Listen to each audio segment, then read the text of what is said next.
Bill Borders is about to read his book, A Horn is Born, for a small group of neighborhood kids and their parents.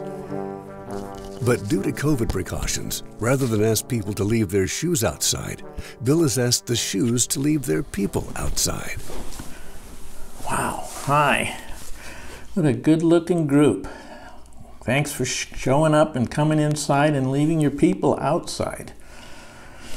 So, my name is Bill Borders, and I'm going to read to you my new book, A Horn is Born. It's about the magic of music, and it's about a little shoehorn too. So, shall we get what, little Crocs? What? What's a shoehorn? Okay, that's a fair question. I can't assume that you know that. I just happen to have one here. This is sort of a modern version. And it's just a simple little device that helps slide feet into shoes. It goes into your heel when you put your foot in a shoe, and it makes it easier. You probably haven't had to deal with that because most of your shoes are pretty easy, but when you get older, maybe you'll get tighter, fancier shoes, and you'll need one. Okay, so let's get started. A horn is born.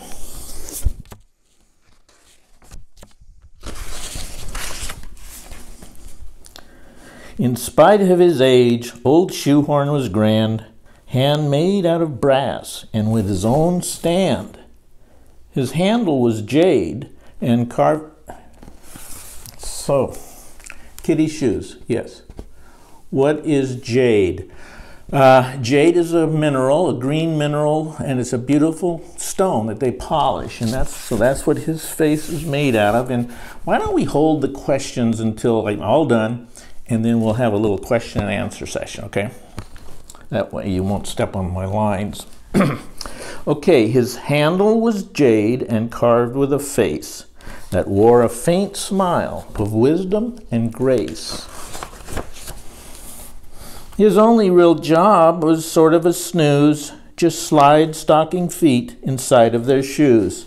And see, shoehorns at work here. This is what I was saying, how he helps slide them in, slide feet in. But shiny and bright, as Shoehorn sure was, he felt rather dull. And here's the because. Why did he feel dull? He lived all alone, backstage in a room, the place for musicians to dress and to groom. They'd change from their street clothes to tuxes and gowns, wow, getting fancy, then go out and conjure up beautiful sounds. They'd go out and make music.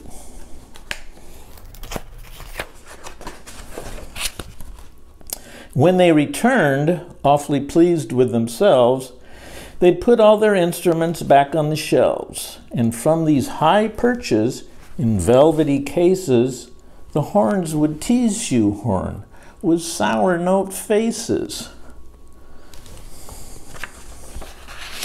And what would they say?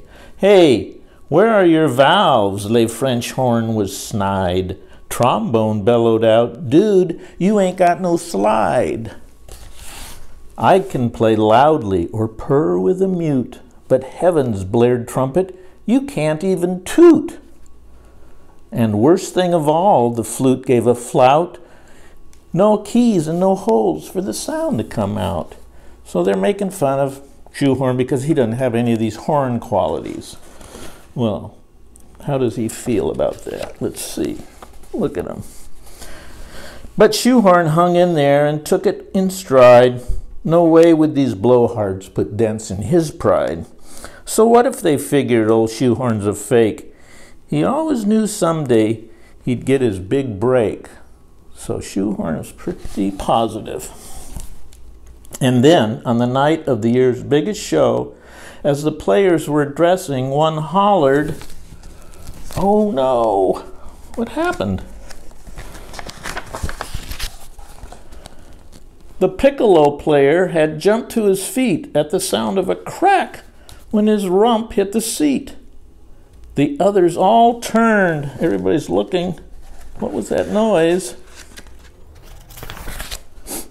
Right there in his hand was broken baton, the head of the band. "Dear me, this can't be," the maestro declared, and all of the horns and their players despaired.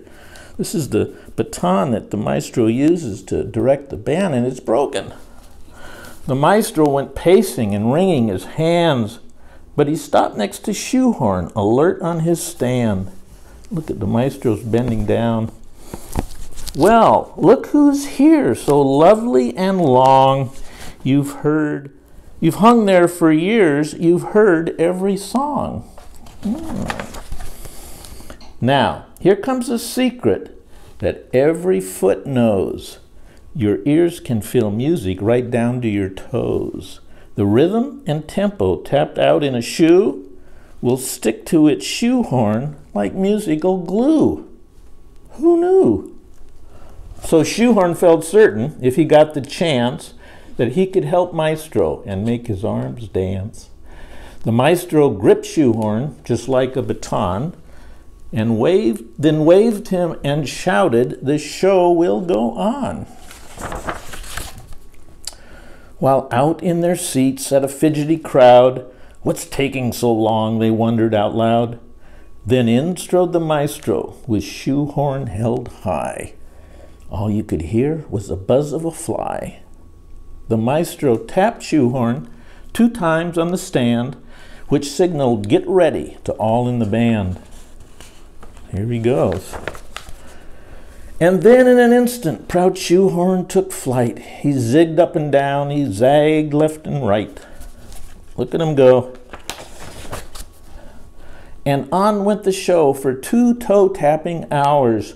The crowd shouted encore. They even threw flowers. For Shoehorn tonight was especially sweet. Those overblown horns had to follow his beat.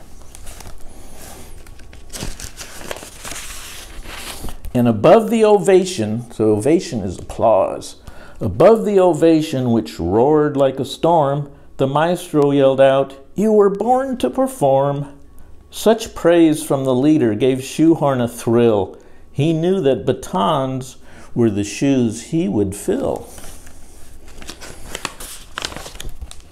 And so starts the story of Shoehorn's new role, conducting the tunes that you feel in your soul.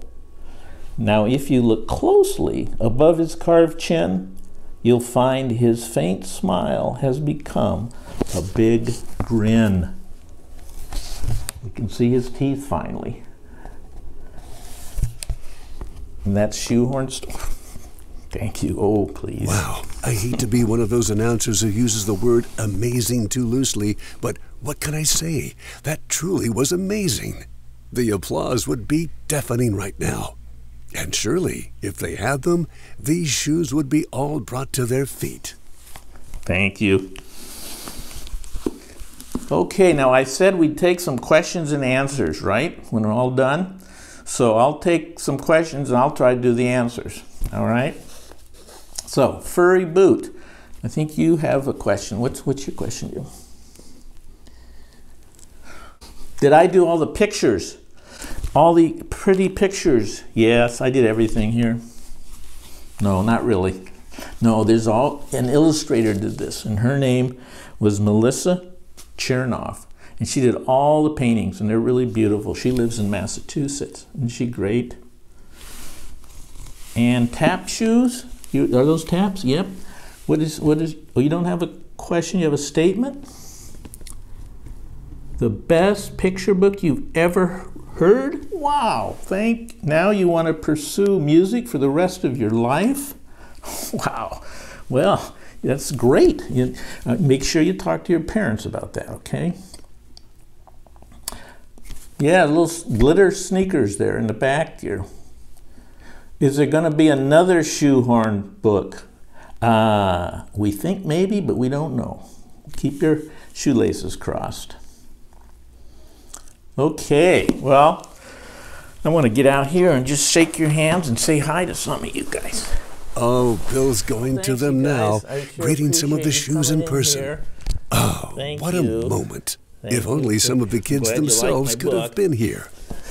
Thanks a lot. Thanks, dear.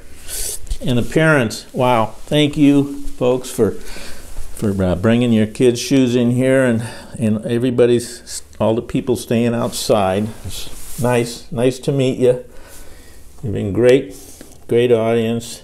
Thanks. Thank you. Thanks a lot for coming here.